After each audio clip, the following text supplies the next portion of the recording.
नमस्कार जय जगन्नाथ मो प्रियंका मो चैनल रे आपण मानक बहुत बहुत स्वागत करुच्ची। आशा करछि आपण माने बहुत भलरे थिबे। मो मंध्य बहुत भलरे अछि। आउ एठी सखाळु मो इडली बसैछि आउ तरकारी आलू मटर तरकारी करबी। तो एटी आलू सिजेवा पय बसैथिली तो आलू हेई गलानी माने सिजी गलानी। ताको खाली मसला कसी की ताको आलू मटर तरकारी करबी।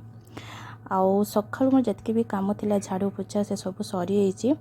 सकाळु मैंने शीघ्र उठिले शीघ्र काम सरी जाए। आउ एठी मु सकाळु शीघ्र बनौछि एथिपाई खाली स्लैब पोछियापाई आउ रोषे घरे जो बासन थिला सेगुड़ा मु धुईनी काहेकि ना मते आगे खाली झाड़ू पोछा करबार थिला। सकाळु उठला माने मते रूम झाड़ू न मारले भल लागेनी। आउ झाड़ू मारिकी तो 5-10 मिनट रे पोछा मारा भी हो जाए। तो से सब काम सरी जाइए। तो एठी खाली इडली आउ तरकारी करी कहीं आम घरे इडली हेले आलू मटर तरकारीटा निहाती दरकार। छुआ को भी भल लगे आउ तांको भी बहुत भल लगे। तो एठी मु इडली चेक करछि जे हैला कि नहीं। मझिरे थरे कौन होता कि मु इडली करती टे कंचा रही होता। एमती भी मुझे भी इडली करे तो भल ही हुए। से समय मत हयत मु बहुत तरतरे थी टाइम जना नाला जो माने भूली ही जाइली जे मुझे बसई तो देखी भी नी। आउ गैस बंद कर देती सहित मुझे काढ़ी भी देती।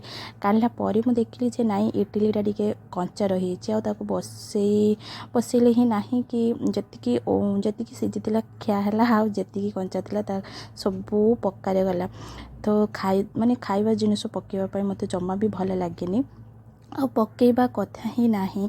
जेहेतु आम ये बाहर रोचु सबू किणा जिनस तो मते किणा जिनस हो कि गाँव हो जहाँ जो भी हो तो खाद्य को पकेबा कथा ही नुह। तो एठी मोर आलू मटर तरकारी जो छुंकबार थिला कर देछि पानी भी दे देछि खाली से फुटिले हो गला। आउ एठी इडली भी हो गलानी। तो मुझे एबे काढ़ी टिफिन रे पुरेबी। आउ आज पुआ स्कूल जीवनी तार देहटा टिके भल लगुनि तो से घरे अच्छी तो तार टिफिन बनइबार किछि नाही। तो सी कहूला कि चकुड़ी खाइब कहीकि तो मुझे ठीक अच्छे इडली भी बसईदेवी और चकुड़ी भी करदेवी। आउ एठी तांको मुझे इडली टिफिन रे रखुची कहीं से आज मॉर्निंग ड्यूटी अच्छी तो से मॉर्निंग जीवे तो सकाळु से किसी खाते नहीं ही जाती घरे सेमती किसी नहीं जे सकाळु सकाळु पराठा कि रुटी कि अलगा किसी जो दिन जहाँ भी मुझे बनई था सकाळे तो समस्त सामान ही बनई था और सेटा ही टिफिन रे ही दे था। तो एमती भी तो ऑफिस कैंटीन भी अच्छी तो कैंटीन में खावाई भल लगे तो मु भल भी लगे आ मते भी भल लगे जे नाई से बाहर माने कैंटीन रे खातु कहीकि से खरा वर्षा ठंडा जहाँ भी हो शीत दिन हेले भी मुझे टिफिन बनईकी ही दिए। तो से गाधुंट एटी मु टिफिन रेडी कर देछि आउ एगुड़ा सब तरकारी ढांकी देछि।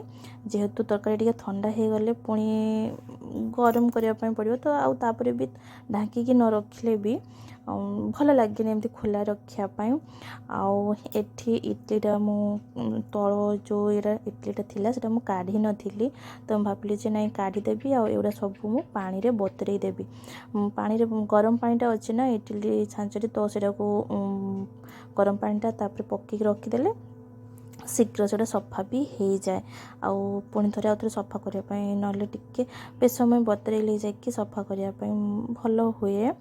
तो एते भी तो इडली ये भी हुए नहीं भल से छड़ेले एते सफा करने अड़ुआ हुए नहीं ठीक ठाक ही थाए। मत तो छड़ेबा माने जो उठौची मुई उठेबा पाखे कथा जदि भल भाव इडलीटा होती ना बहुत आराम से माने बहुत सुंदर से छाड़ी जीव टिके ठंडा हो गला माने। हाँ गरम गरम उठेले टिके लगी जाए तलटा नहले बहुत सुंदर छाड़ी थाए। तो एठू इडली गुड़ा सब उठे सारा पर आउ सेमती तो मोर सकाळु सेमती काम सब हो जाइए। खाली ये गाधुंट ये गाधे बाहरले पुओ को रेडी करी माने सकाळु तार ब्रश करवा मु सकाळु गाधेले ताको भी सकाळु गधे दिए तार छोट बेलू तार सकाळु गाधेबा अभ्यास अच्छी। स्कूल गले भी सकाळु गाधे जाए माने जिते बेले भी हो शीत दिन हो खरा वर्षा तर जेबे भी हो से सकाळु गाधेबाटा ताको भल भी लगे। जेहेतु मु सकाळु गाधाए ताको भी गधे दिए। तापर एठी गोटे मु साग आपण मानकु देखेबी जोटा कि बहुत ही माने बहुत ही भल साग ଆପଣ ମାନେ ଭାବୁଥିବେ ଯେ ଶାଗ ତ ଶାଗ ପୁଣି ଏତେ ଭଲ କେମିତି ହେଲା ଶାଗ। ତ ଏଇଟା ମୁଁ ଦେଖାଉଛି, ଏଇଟାକୁ ବେଙ୍ଗଲରେ କୁହନ୍ତି କୁଲେର ଖାଡ଼ା, ଆଉ ଓଡ଼ିଶାରେ କ'ଣ କୁହନ୍ତି ୟାକୁ ମୁଁ ଜଣା ନାହିଁ। ଆଉ ଏ ଶାଗରେ କଣ୍ଟା ଥାଏ, ତ ଯେଉଁମାନେ ଜାଣିଥିବେ ତ ସେମାନେ ନିଶ୍ଚୟ ବୁଝିପାରୁଥିବେ ଯେ ଏଟାକୁ କ'ଣ କୁହନ୍ତି କହିକି। ଏହାର ମାନେ ଖାଲି ପତ୍ରଟାକୁ ମାନେ ପତ୍ର ତୋଳିକି ବି ଶାଗ ସାଙ୍ଗରେ ମିଶାଇକି ବି ଭଜା କରିକି ଖିଆଯାଏ, ନହେଲେ ଏମିତି ବି ତାକୁ ଖାଲି ପତ୍ର ଗୁଡ଼ା ଛିଡ଼େଇକି ମାନେ ଏ ଯେଉଁ ଦେଖୁଛି ୟାର ଯେଉଁ ପତ୍ର ଗୁଡ଼ା ଖାଲି ଛିଡ଼େଇକି ଆଳୁ ସାଙ୍ଗରେ ବି ଭଜା କରିକି ଖିଆଯାଏ। ଖାଇଲେ ବହୁତ ହି ଭଲ। ଆଉ ଯାହାର ବି ବ୍ଲଡ଼ ହେଉନଥିବ ଏ ଶାଗର ଜୁସ୍ ବନେଇକି ପିଇଲେ ସତରେ ବହୁତ ଜଲ୍ଦି ବ୍ଲଡ଼ ହୁଏ। ଯେହେତୁ ମୁଁ ନିଜେ ବି ଖାଇଛି ଆଉ ମୁଁ ନିଜେ ଜାଣିଛି ଏ ଶାଗଟା କେତେ ଭଲ କହିକି, ଯେହେତୁ ମୁଁ ଏମିତି ହିଁ ମାନେ ଧୋଇକି ତାକୁ ଟିକେ ଅଧା ଛେଚା କରିକି ପାଣି ଟିକେ ଦେଇକି ପୁରା ଗ୍ୟାସ୍କୁ ଲୋ ଫ୍ଲେମ୍ରେ ରଖିକି ତାକୁ ମୁଁ ଛାଡ଼ିଦିଏ କିଛି ସମୟ ଫୁଟିବା ପାଇଁ। ତାପରେ ଜୁସ୍ଟା ଭଲ ଭାବରେ ହେଇଗଲେ ଦେଖିବେ ଯେ ଶାଗ ଭଲ ଭାବରେ ସିଝି ଯାଇଥିବ, ତ ଜାଣିବେ ଯେ ଜୁସ୍ଟା ପୁରା ରେଡ଼ି। ତାପରେ ଛାଣିକି ମୁଁ ତାକୁ ପିଇଥାଏ। ଆଜି ଏଇଟା ମୁଁ ମୋ ପାଇଁ ବନାଉନି, ଏଇଟା ବୋଉଙ୍କ ପାଇଁ ଜୁସ୍ ବନାଉଛି ତାଙ୍କୁ ଦେବା ପାଇଁ। ତାଙ୍କର ବି ବ୍ଲଡ଼ ସର୍ଟ ଅଛି, ତ ମୁଁ ଖାଇଛି, ମୁଁ ନିଜେ ଜାଣିଛି ଯେ ମୋ ପାଇଁ ବହୁତ ଭଲ ଥିଲା। ତ ସେଥିପାଇଁ ମୁଁ ଏଇଟା ବୋଉଙ୍କୁ ବି ଦେଉଛି। ଆପଣମାନଙ୍କର ବି ଯଦି ବ୍ଲଡ଼ ସର୍ଟ ଥିବ ତ ଆପଣମାନେ ବି ଏହାର ଜୁସ୍ ପିଅନ୍ତୁ। ଆଉ ବେଶୀ ନାହିଁ 15 ଦିନ ପିଇକି ଦେଖନ୍ତୁ, ତାପରେ ମୋତେ କମେଣ୍ଟ କରିକି ଜଣେଇବେ କି ବ୍ଲଡ଼ ହେଲା କି ନାହିଁ। ଆଉ ଏଠି ଦେଖନ୍ତୁ ମୋ ପୁଅ ପାଠ ପଢ଼ୁଛି, ତାର ପାଠ ପଢ଼ିବା ଷ୍ଟାଇଲ୍ ମୁଁ ଆପଣମାନଙ୍କୁ ଦେଖାଉଛି। ବେଡ଼୍ ଉପରେ ବହି ରଖିଛି, ତଳେ ଠିଆ ହେଇକି ସେ କଲର୍ ଦେଉଛି। ତାର ପାଠପଢ଼ାଟା ଏମିତି, ତାକୁ ଯେତେବେଳେ ପଢ଼ିବା ପାଇଁ କହିଲେ ଯଦି ମୁଁ ତାକୁ ଧରିକି ବସିଲି ତ ଠିକ୍ ଅଛି, ସେ ପୁରା ଚୁପଚାପ ହେଇକି ବସିକି ପାଠ ପଢ଼ିବ। ଆଉ ଏଠି ବୋଉ ରୋଷେଇ ମୁଁ କରିବି, ତ ବୋଉ ଏଠି ଶାଗ କାଟୁଛନ୍ତି। ତ ମୋତେ ଶାଗ ଛୋଟ ଛୋଟ କାଟି ଆସେନି, ଯେହେତୁ ମୋର ମାନେ ଛୁରୀରେ କାଟିକି ଯେଉଁଥିରେ ବି କାଟି ଟିକେ ବଡ଼ ବଡ଼ କାଟିଦିଏ।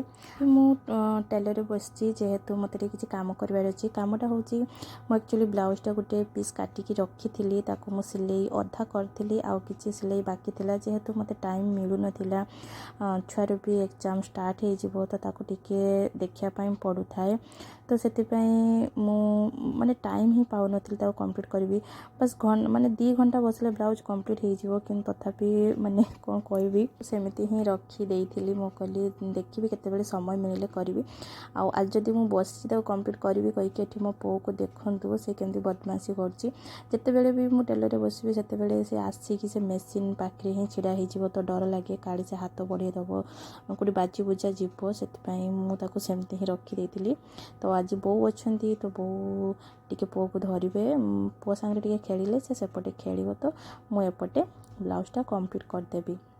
ଆଜିକା ବ୍ଲଗ୍ଟି ଯଦି ଆପଣମାନଙ୍କୁ ଭଲ ଲାଗିଥିବ ତ ପ୍ଲିଜ୍ ଗୋଟେ ଲାଇକ୍ କରିଦେବେ, ଆଉ ମୋ ଚ୍ୟାନେଲ୍କୁ ସବସ୍କ୍ରାଇବ୍ କରିବା ପାଇଁ ଜମା ବି ଭୁଲନ୍ତୁ ନାହିଁ।